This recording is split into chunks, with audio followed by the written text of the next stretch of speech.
వెంకటయ్య ధనికుడే గాని పరమలోభి.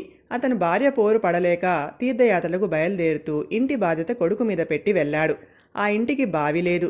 ఊరి బావి నుంచి నీరు తెచ్చుకోవాలి. కొడుకు సీనయ్య బావి తవ్వించుకుందామని ఎన్నిసార్లు చెప్పినా చూద్దాంలే అని వెంకటయ్య వాయిదా వేస్తూ వచ్చాడు.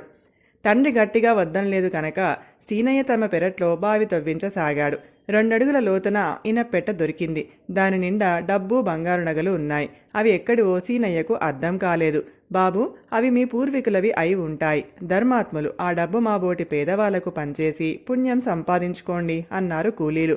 అనుకోకుండా వచ్చిన డబ్బు. సీనయ్య ధర్మబుద్ధి గలవాడు.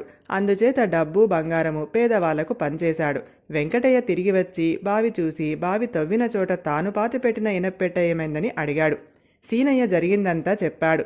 లోబి ప్రాణం పోయినంత పనైంది. తాను డబ్బు అక్కడ దాచిన మాట అతను తన భార్య కూడా చెప్పలేదు మరి.